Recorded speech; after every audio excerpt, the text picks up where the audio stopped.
जल शक्ति मंत्री आदरणीय स्वतंत्र देव सिंह जी का भी आगमन हो चुका है।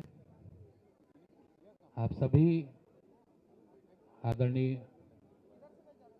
पंडित दीनदयाल उपाध्याय जी को अपने श्रद्धा सुमन अर्पित कर रहे हैं।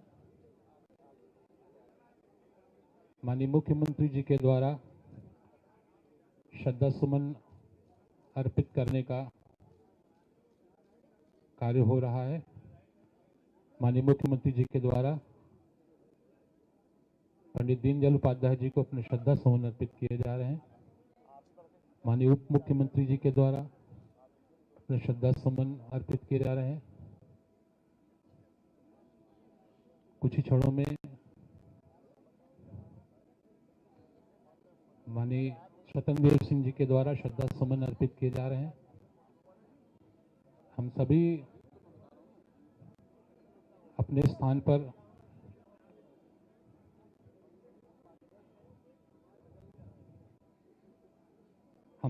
अनुशासन पूर्वक अपने स्थान पर रहेंगे। माननीय मुख्यमंत्री जी का उद्बोधन हमें प्राप्त होगा। एकात्म मानववाद के प्रणेता पंडित दीनदयाल उपाध्याय जी की पुण्यतिथि के अवसर पर पुष्पांजलि का कार्यक्रम संपन्न हो रहा है।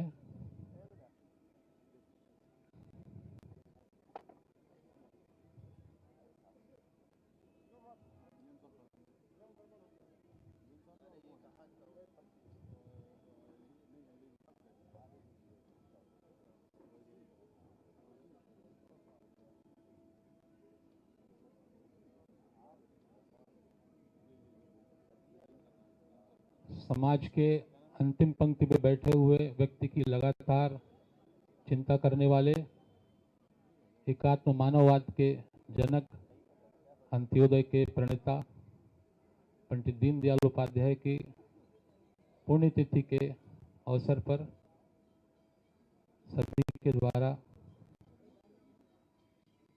पुष्पांजलि अर्पित की जा रही है।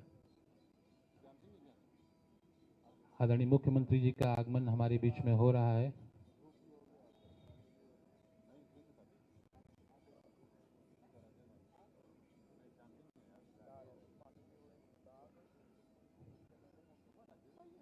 पंडित दीनदयाल उपाध्याय अमर रहे। पंडित दीनदयाल उपाध्याय अमर रहे। पंडित दीनदयाल उपाध्याय अमर रहे। पंडित दीनदयाल उपाध्याय अमर रहे। पंडित दीनदयाल उपाध्याय अमर रहे। पंडित दीनदयाल उपाध्याय अमर रहे। माननीय योगी आदित्यनाथ जी जिंदाबाद। माननीय योगी आदित्यनाथ जी जिंदाबाद। हम सभी अपने स्थान पर खड़े होकर पंडित दीनदयाल उपाध्याय जी को अपनी श्रद्धा सुमन अर्पित करेंगे। मेरा आप सभी से निवेदन है कि स्थान ग्रहण कर लें। मैं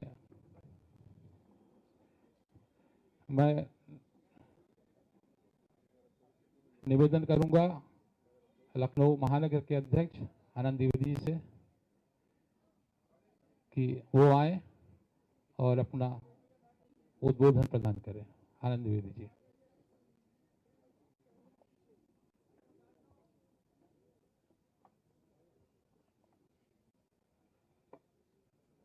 अंत्योदय के प्रणेता पंडित दीनदयाल उपाध्याय जी की पुण्यतिथि के अवसर पर हमारे बीच में मौजूद उत्तर प्रदेश सरकार के यशस्वी, ओजस्वी और तपस्वी मुख्यमंत्री माननीय योगी आदित्यनाथ जी, उत्तर प्रदेश सरकार के बहुत ही डायनेमिक उप मुख्यमंत्री और यहाँ के बहुत ही लोकप्रिय विधायक माननीय ब्रजेश पाठक जी, लखनऊ की प्रथम नागरिक बड़ी बहन माननीय सुषमा खरकवाल जी, विधान परिषद पूर्व वर्तमान मंत्री, जल शक्ति मंत्री, पूर्व प्रदेश अध्यक्ष आदरणीय स्वतंत्र देव सिंह जी, विधान परिषद के सदस्य आदरणीय मुकेश शर्मा जी, आदरणीय मोहसिन रजा जी, आदरणीय हमारे लाल जी निर्मल जी, आदरणीय रामचंद्र प्रधान जी, उपस्थित हमारे रजनीश गुप्ता जी, अंजनी श्रीवास्तव जी, हमारे अमरीश कुमार जी और बड़ी संख्या में उपस्थित हमारे सभी कार्यकर्ता भाइयों बहनों, अंत्योदय का जो भाव था वो मूल भाव भारतीय जनता पार्टी के प्रधानमंत्री माननीय मोदी जी और उत्तर प्रदेश सरकार के यशस्वी मुख्यमंत्री माननीय योगी जी कर रहे हैं। पंडित दीनदयाल उपाध्याय जी ने जो सपना देखा था, अंतिम पायदान पर बैठे हुए व्यक्ति को बराबर बैठाने का जो सपना देखा था, वो आज निश्चित तौर पर कोई पूरा कर रहा है। तो भारत सरकार के यशस्वी प्रधानमंत्री, उत्तर प्रदेश सरकार के यशस्वी मुख्यमंत्री माननीय योगी जी द्वारा किया जा रहा है। आज मैं इस अवसर पर श्रद्धेय पंडित दीनदयाल उपाध्याय जी की स्मृतियों को नमन करते हुए उनको सच्ची श्रद्धा सुमन अर्पित करता हूं और आए हुए सभी अतिथियों का मैं बहुत बहुत धन्यवाद ज्ञापित करते हुए अपनी वाणी को विराम करता हूं। बहुत बहुत धन्यवाद। बहुत बहुत धन्यवाद। मैं निवेदन करता हूं उत्तर प्रदेश सरकार में उप मुख्यमंत्री आदरणीय ब्रजेश पाठक जी से कि वो अपने श्रद्धा सुमन अर्पित करें। भारत माता के, भारत माता के, भारत माता के। पंडित दीनदयाल उपाध्याय अमर रहे, अमर रहे, अमर रहे। पंडित दीनदयाल उपाध्याय अमर रहे, अमर रहे, अमर रहे। पंडित दीनदयाल उपाध्याय जी की पुण्यतिथि के अवसर पर हमारे बीच में उपस्थित हैं उत्तर प्रदेश सरकार के लोकप्रिय माननीय मुख्यमंत्री आदरणीय योगी आदित्यनाथ जी, जल शक्ति मंत्री पूर्व प्रदेश अध्यक्ष आदरणीय स्वतंत्र देव सिंह जी, भारतीय जनता पार्टी के महानगर के अध्यक्ष आदरणीय आनंद द्विवेदी जी, सदस्य विधान परिषद आदरणीय मुकेश शर्मा जी, लोकप्रिय महापौर आदरणीय सुषमा खरकवाल जी, सदस्य विधान परिषद आदरणीय रामचंद्र प्रधान जी, सदस्य विधान परिषद आदरणीय लालजी प्रसाद निर्मल जी, सदस्य विधान परिषद उमेश द्विवेदी जी, पूर्व मंत्री आदरणीय मोहित रजा जी, माननीय विधायक अमरीश कुमार जी, अंजनी श्रीवास्तव जी, सुशील तिवारी पम्मी पार्षद जी, सुधीर हलवासिया जी, आशीष हितैषी जी, सरदार परविंदर सिंह जी, विनायक पांडे जी, मानस बाहरी जी, सतीश अडवाणी जी, मंच पर बैठे तथा सामने बैठे सभी हमारे वरिष्ठ जन, पत्रकार मित्रों, पंडित दीनदयाल उपाध्याय जी ने अपना पूरा जीवन भारत माता की आजादी के बाद गरीबों के उन्नयन के लिए लगाने का काम किया। आज हम सब उनकी स्मृतियों को नमन कर रहे हैं। उनका मानना था भारत आजादी के बाद स्वदेशी और लघु उद्योग को बढ़ावा देकर के आर्थिक रीढ़ को मजबूत कर सकता है। इस मूवमेंट को चलाने के लिए उन्होंने एकात्म मानववाद के सिद्धांत के आधार पर अंतिम पायदान पर खड़े व्यक्ति को मुख्य धारा में लाने के लिए पूरा जीवन समर्पित करने का काम किया। प्रारंभ में जनसंघ के महासचिव बनने के बाद उनके ऊपर अध्यक्ष की भी जिम्मेदारी आई। राजनीतिक कार्यक्रमों के साथ साथ देश की आर्थिक विकास को गति कैसे मिले, कैसे हर व्यक्ति जो गरीबी की रेखा के नीचे रह रहा है उसके जीवन में उन्नति आए, उसके लिए लगातार वो काम करते रहे। आज उत्तर प्रदेश के 25 करोड़ लोगों की तरफ से हम सब उन्हें श्रद्धा सुमन अर्पित करते हैं और आज कहने में मुझे प्रसन्नता हो रही है। माननीय प्रधानमंत्री नरेंद्र मोदी जी की अगुवाई में वोकल फॉर लोकल के सिद्धांत को अपनाते हुए उत्तर प्रदेश सरकार ने माननीय योगी जी के नेतृत्व में ओडीओपी के माध्यम से जन जन को जोड़ते हुए पूरे प्रदेश के लघु औद्योगिक कर्मियों को मुख्य धारा में लाते हुए उनके जीवन में लगातार उन्नति करने का मार्ग प्रशस्त करने का काम किया है। आज हम कह सकते हैं कि पंडित दीनदयाल उपाध्याय जी ने की जो सोच थी उसको धरातल पर उतारने का काम, हर गरीब को पक्का मकान देकर के, शुद्ध पेयजल देकर के, 5 लाख तक के निःशुल्क इलाज की गारंटी देकर के, पटरी दुकानदार भाई बहनों को जीवन में उन्नति के मार्ग को प्रशस्त करते हुए सैकड़ों ऐसी योजनाएं हैं जो आदरणीय मोदी जी ने गरीबी रेखा से नीचे ऊपर लाने के लिए लगातार काम किया है। आज 25 करोड़ लोगों को माननीय प्रधानमंत्री जी की योजनाओं ने गरीबी की रेखा से ऊपर उठाने में कामयाबी हासिल की है। ऐसे अवसर पर मैं पंडित दीनदयाल उपाध्याय जी की स्मृतियों को नमन करता हूं और उत्तर प्रदेश सरकार की तरफ से हृदय से श्रद्धा सुमन अर्पित करता हूं। बहुत बहुत धन्यवाद। पंडित दीनदयाल उपाध्याय अमर रहे। बहुत बहुत धन्यवाद माननीय उप मुख्यमंत्री जी। मैं निवेदन करूंगा जल शक्ति मंत्री, मैं निवेदन करूंगा उत्तर प्रदेश के यशस्वी मुख्यमंत्री आदरणीय योगी आदित्यनाथ जी से वो आए और अपना आशीष वचन हमें प्रदान करें।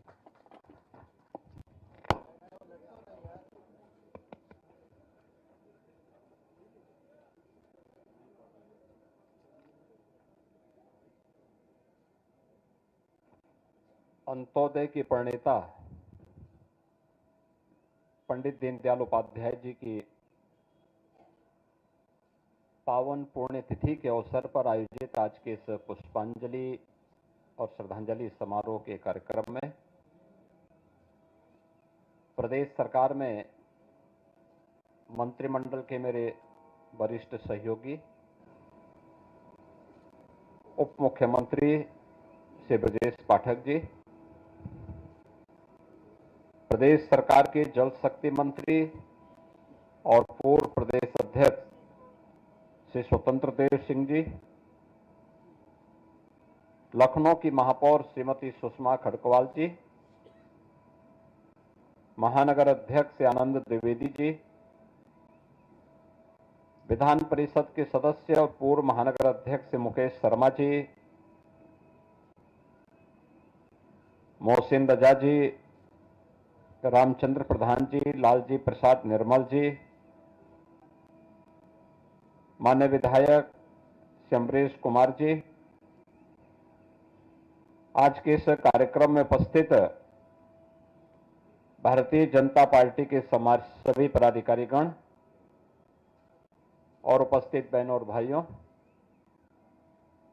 आज भारत माता के महान सपूत एकात्म मानववाद के प्रणेता पंडित दीनदयाल उपाध्याय जी की पावन पुण्यतिथि है। पूरा देश उनका स्मरण कर रहा है। जो विचार दर्शन देश की आजादी के उपरांत स्वतंत्र भारत को पंडित दीनदयाल उपाध्याय जी ने दिया, वह नए भारत की आधारशिला बनी है। पंडित दीनदयाल उपाध्याय जी का जो कहना था वह कि देश की प्रगति का मापक ऊंचे पायदान पर खड़े व्यक्ति से नहीं बल्कि सबसे निचले पायदान पर जो व्यक्ति पड़ा है उसके चेहरे की खुशहाली से की जानी चाहिए। उनकी सोच अंत्योदय की सोच थी। अंतिम पायदान पर खड़े हुए व्यक्ति के बारे में हमारी सोच क्या है, उस सोच को प्रदर्शित करने के लिए ही उन्होंने देश के स्वतंत्र भारत में एक नए जीवन दर्शन को, विचार प्रवाह को उन्होंने उस समय दिया था। और परिणाम क्या हुआ? भले ही उस समय की सरकारों ने उसकी उपेक्षा की हो, लेकिन आज आप देख रहे होंगे कि उस समय की वे सरकारें गरीबी हटाओ के बड़े बड़े नारे देती थी, लेकिन गरीबी तो नहीं हट पाई। देश में गरीबों की संख्या बढ़ती गई। आज आप देख रहे होंगे पिछले 11 वर्ष के अंदर प्रधानमंत्री मोदी जी के नेतृत्व में मोदी जी ने 2014 में जो बातें देश के नागरिकों से कही, उनसे जब पूछा गया कि वास्तव में भारत के विकास का रोड मैप आपके पास क्या है, उन्होंने एक शब्द में उसको कहा था, एक वाक्य में कहा था कि सबका साथ और सबका विकास का। इस सबका साथ जिसमें जाति, मत, मजहब, क्षेत्र, भाषा के आधार पर किसी के साथ भेदभाव नहीं है। देश के अंदर अमीरी और गरीबी की रेखा को समाप्त करते हुए सबको हम एक साथ लेकर के चलेंगे, इस भाव को लेकर के उन्होंने एक नारा दिया। और ये सबका साथ और सबके विकास का भाव ही अंत्योदय का भाव है। अक्सर होता है, इससे पहले आजाद भारत में जो नीतियां बनी, उसने एक बहुत छोटे से तबके को समृद्धि की एक नई ऊंचाई पहुंचाने में मदद भले की हो, लेकिन एक विराट विशाल तबका ऐसा था जो अभावों से जूझ रहा था, बुनियादी सुविधाओं से जूझ रहा था, आवश्यक जन सुविधाओं के अभाव में भटक रहा था। इसके लिए पंडित दीनदयाल उपाध्याय जी ने अनेक उदाहरण दिए। उन्होंने आदि शंकर का भी एक उल्लेख किया कि एक बार आदि शंकर एक घर में भिक्षाटन करने के लिए जाते हैं। वे जैसे ही भिक्षाटन के लिए आवाज लगाते हैं तो उन्होंने देखा कि शंकर की तब तक बहुत ख्याति हो चुकी थी। घर की महिला और घर का पुरुष नाम सुनकर के बहुत सारी भीख देने के नाम पर बहुत सारा द्रव्य और अन्य सामग्री उन्हें देने के लिए आया। सामने दाता खड़ा है, लेने वाला सामने शंकर के रूप में खड़ा है, लेकिन इसी दौरान उस घर के बगल में एक व्यक्ति की करा उनके कानों में सुनाई देती है, जो भूख से तड़प रहा है, करा रहा है। तो जैसे ही घर की मालकिन भिक्षा देने के लिए आगे बढ़ी, उन्होंने आदि शंकर से इस बात का अनुरोध किया कि आप हमें कृतार्थ करें से लेकर के। आदि शंकर ने अपनी झोली पीछे कर दी। उन्होंने कहा, नहीं, मैं ऐसे घर की भिक्षा नहीं ले सकता जिनके मन में इतनी संवेदना न हो कि घर का बगल का व्यक्ति भूख से तड़प रहा है और हम केवल पाखंड करने के लिए, प्रोपेगेंडा करने के लिए मुझ जैसे ख्याति प्राप्त व्यक्ति को भिक्षा देने का एक ढोंग कर रहा हो, और मैं आपकी भिक्षा इसलिए नहीं ग्रहण कर सकता क्योंकि इससे मुझे पाप ज्यादा लगेगा, इससे आपको पुण्य नहीं लगने वाला है।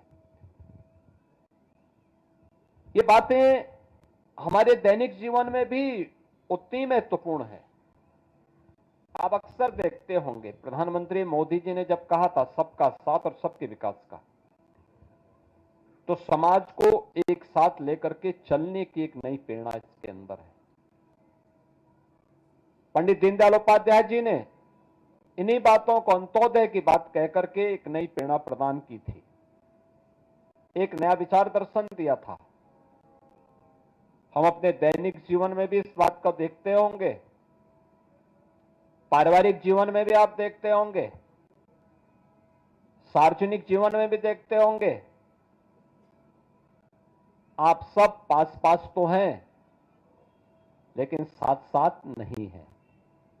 और जब भी व्यक्ति पास पास तो होता तो एकांकीपन महसूस करता है, डिप्रेशन का शिकार होता है। व्यक्ति का व्यक्तिगत डिप्रेशन हो या समाज का डिप्रेशन, यह अपने आप में एक बीमारी है। इस बीमारी से उबरने का एक ही मंत्र है, और जिसे मोदी जी ने बहुत स्पष्ट शब्दों में कहा था, सबका साथ और सबका विकास का। ये सबका साथ सबका विकास पंडित दीनदयाल उपाध्याय जी का मंत्र है, और आज उस मंत्र का ही कमाल है कि देश के अंदर 4 करोड़ गरीबों के मकान बन गए।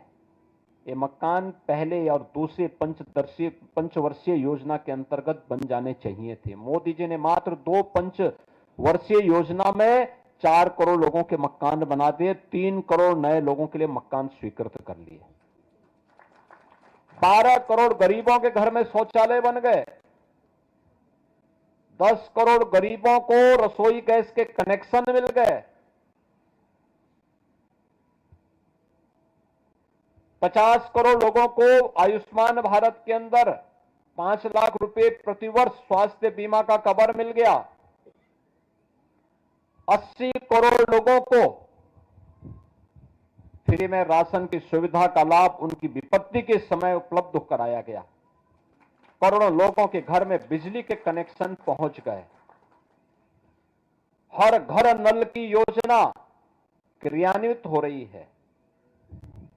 इसका एक पक्ष कि सरकार ने सोचा और अपने तंत्र के माध्यम से उसका प्रभावी क्रियान्वयन किया, और दूसरा पक्ष उसका यह भी है, जो लोग कर नहीं पाए वे प्रश्न क्या उठाते हैं कि साहब पाइप पहुंचाने के लिए सड़क खोदी गई लेकिन गड्ढे बंद नहीं हुए। भाई पाइप खोदने के लिए, पाइप पड़ने के लिए सड़क तो खुदेगी ही खुदेगी, और याद करना कोई भी नया निर्माण बिना तोड़ फोड़ के नहीं होता है। जब टूट फूट होगी फिर उसका निर्माण होगा, तब नया निर्माण आपके सामने फिर आएगा। और वही नकारात्मकता जो आप देख रहे होंगे, जो लोग कर नहीं पाए, आज वे महाकुंभ के बारे में वही दुष्प्रचार करते हैं, कहते हैं साहब वीआईपी दर्शन हो रहे हैं। वीआईपी दर्शन क्या हो रहे हैं? कुंभ में तो हर व्यक्ति आएगा, वहां तो किसी के साथ कोई भेदभाव नहीं है, न जाति का भेद है, न पंथ का भेद है, न क्षेत्र का भेद है, न भाषा का भेद है, पूरा देश आ रहा है। और 29 दिन में 45 करोड़ श्रद्धालु अब तक वहां स्नान कर चुका है। आप मुझे बताओ, भारत और चीन के बाद किसी देश के पास 45 करोड़ की आबादी निवास करती है क्या? और एक अस्थायी शहर में 45 करोड़ श्रद्धालु आकर के डुबकी लगा करके चला जाए तो इससे बड़ी बात और क्या हो सकती है। लेकिन जिनको नकारात्मकता फैलानी है, और नकारात्मकता फैलाने वाले कौन लोग हैं? ये नकारात्मकता फैलाने वाले वही लोग हैं जिन्होंने जीवन भर बीबीआईपी ट्रीटमेंट लिया है, सरकार की बीबीआईपी सुविधाओं का उपभोग किया है, और क्या ही नहीं, आने वाली पीढ़ी के लिए भी एक रास्ता खोलने का प्रयास किया था उन्होंने कि वे तो ले ही ले, लेकिन उनकी आने वाली पीढ़ी भी इस सुविधा का उपभोग करे जैसे देश उनका बपोती हो। ये वही लोग हैं जो नकारात्मक पैदा करके भारत और सनातन धर्म के विरोध में अपने आप को सदैव खड़ा कर, सदैव उसके खिलाफ दुष्प्रचार करने में मशगूल रहते हैं। ये वही लोग हैं जो इस प्रकार का दुष्प्रचार कर रहे हैं। 4 करोड़ परिवारों को मकान मिल गए, उनके सिर ढकने के लिए एक आवास मिला, पहली बार मिला। कहते साहब अभी इतने लोग बाकी हैं। अरे हमने 4 करोड़ दे दिए हैं, बाकी जो बचेंगे 3 करोड़ उन लोगों के लिए मकान स्वीकृत कर लिए गए हैं, वह भी बहुत जल्दी बनने वाला है। और इसलिए आज के इस परिप्रेक्ष्य में पंडित दीनदयाल उपाध्याय जी की प्रासंगिकता, उनके विचार दर्शन की प्रासंगिकता उतनी ही महत्वपूर्ण है, जिन्होंने हमें इस बात के लिए प्रेरित किया था कि नहीं, हमें पास पास भी रहना है और साथ साथ भी चलना है। और ये पास पास और साथ साथ चलने की जो प्रवृत्ति है, यही वास्तव में अंत्योदय की एक नई प्रवृत्ति है, उसकी परिणति है, और वही समाज में खुशहाली का मार्ग और समृद्धि का मार्ग प्रशस्त कर पाएगा। आज के इस अवसर पर मैं पंडित दीनदयाल उपाध्याय जी की इस पावन पुण्यतिथि के अवसर पर उनकी पुण्य स्मृति को नमन करता हूं, उन्हें प्रदेश सरकार की ओर से विनम्र श्रद्धांजलि अर्पित करता हूं। धन्यवाद। जय हिंद।